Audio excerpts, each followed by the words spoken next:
শুভ দুপুর বন্ধুরা। আজকে তো সরস্বতী পুজো। সবার বাড়িতে হয়তো কম বেশি পুজো হয়েইছে। আমার বাড়িতেও হয়েছে, ছোট করে একটু পুজো করেছি, যেহেতু ছেলে পড়াশুনো করে আর কি।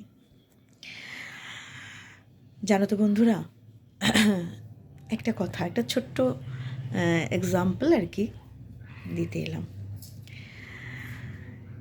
এক্সপ্লেন করে তুমি কাউকে কিছু বোঝাতে পারবে না।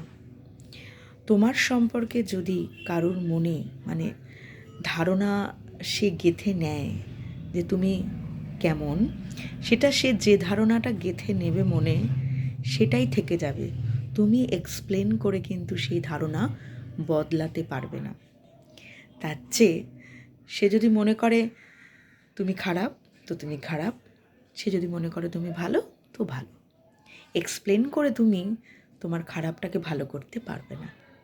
তার চেয়ে ভালো কি জানো বন্ধু, নিজের মতন করে নিজে কাজ করো, নিজে এগিয়ে যাও জীবনে। এটাই হচ্ছে সবথেকে বড় আনসার তাদের জন্য। ধন্যবাদ।